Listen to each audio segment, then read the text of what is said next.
Build core strength and power for boxing. So we'll see commonly in boxing gyms, boxers doing hundreds of sit-ups, hundreds of crunches, and building that strength endurance of the core. But ideally, what we want to include is loaded and weighted core exercises. Just the same as if you're wanting to get stronger from your lower body, you wouldn't do hundreds of reps of bodyweight squats. We need to add load to that, and the core is the exact same. So we need weighted core exercises to build that strength, to increase that muscle mass, and increase that stability of the core. But then the core is also the foundation of all movements. It's the trunk, it's in the middle of your body. So that core strength and that core stability is going to make you an all-round better athlete and allow you to execute explosive movements to your best ability. At the end of your workout, I think it's always great to add in a core circuit. So there's some great research by Boxing Science. If you've not already, make sure you check them out. They're one of the leaders in the world in strength and conditioning for boxing. I've actually been fortunate enough to work with them over the past few years. But their research basically found the more core muscle mass you have, the harder you'll punch. This supports my findings with that rotational strength correlating with punch force. And obviously, if you've got more core muscle mass, you can produce more rotational power, but also with that energy transfer through the body. So if your core is just overall stronger, and that's going to be strong enough to deal with that force when it's transferring from the legs to the upper limb. But then your core is also going to play a vital role in producing that snap up on impact. As the hand meets the target, the body braces and stiffens to deliver force to your opponent.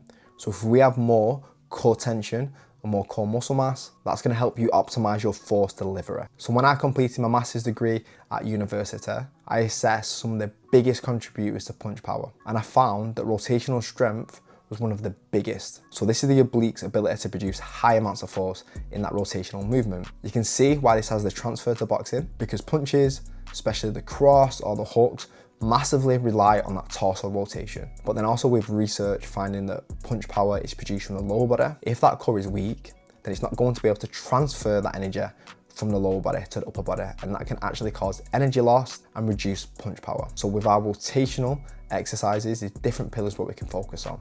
I'd always advise starting on anti-rotational exercises, that is resisting rotation, such as pull-off press variations or isometric rotations where we're producing max force. And this is key because we're resisting force, so it improves the overall stability of the trunk before we move on to more complex exercises. I like to use the analogy of building a house. If you're building a house, you put the bricks down first, and you're not going to start from the roof. And this is going to allow us to get more out of our core exercises as we advance. Then with rotation, we move on to rotational strength exercises, and that's strength for a range of motion. We can use different variations with this, such as cable rotations, we can use wood chops, and then here we're increasing that force production, but from a full range of motion. That's going to increase strength of the obliques and overall muscularity. And then finally, we can move on to our rotational power movements. These are exercises such as your medicine ball rotational throws. These are best when we get in closer to a fight, and then when we've built those initial foundations with our stability and within our strength. And this is increasing the core's ability to produce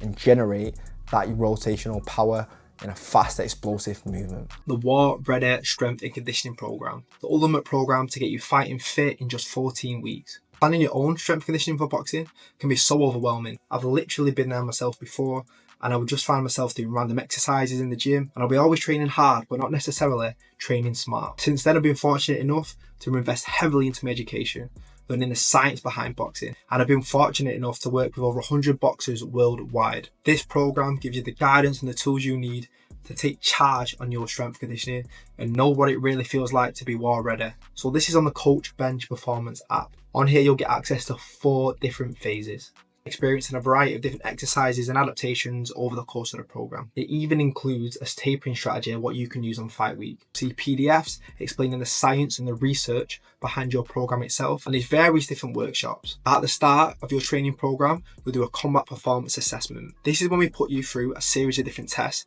that are related to boxing performance, and then we can compare you to the average boxer. From mobility, strength training, we've got plyometric, high intensity conditioning methods, injury prevention strategies, and much more. Make sure you click the link in the bio. Train the core in anti-extension. This is resisting extension. When we're doing our generic sit-ups, crunches, that trains the outer core muscles. But by training the core in anti-extension, we're training the transverse abdominals. These are the deeper core muscles. These are commonly undertrained in boxers, and they enhance your overall core strength and stability. This is also important for reducing that lower back pain, because generally if we're weak in resisting that extension of the spine, then your lower back is going to take over. So we can do exercises like dead bugs, loaded dead bugs, weighted leg lowers, ab wheel rollouts, and that's going to train the deeper core muscles. We still want to train that hip flexion as we do with our sit-ups and crunches, but we want to try and train this with a neutral spine. This means we can increase our core strength without adding any strain for the lower back. So we can do exercises such as straight arm, straight leg sit-ups, we can add weights, dumbbells, and some other great exercises, or exercises like hanging leg raises, or hanging knee raises are a little bit easier. And another key area we need to focus on with the core is training it in anti-lateral flexion. So lateral flexion is side bending. So here we're resisting that and keeping it nice and upright. The exercises, what we can use for this is landmine rotations, we can use single arm farmers carries, we can use other marching variations, but here generally resisting force on one side to keep upright. This is gonna increase that oblique strength and activation, which is great, again, because the obliques contribute towards rotational power, but then also we're increasing that overall strength and stability of the core. This is helping us stay upright, maybe when we're throwing combinations, when we're moving, making sure that our core's got the stability where we're not over bending to the side when we might not want to, and then can also decrease any likeliness of compensation through the lower back. So with your core circuit at the end, you can choose one key core exercise from each of these core training pillars. It would be massively appreciated if you like the video and subscribe to the channel to keep updated with more content to help you enhance and dominate your boxing performance.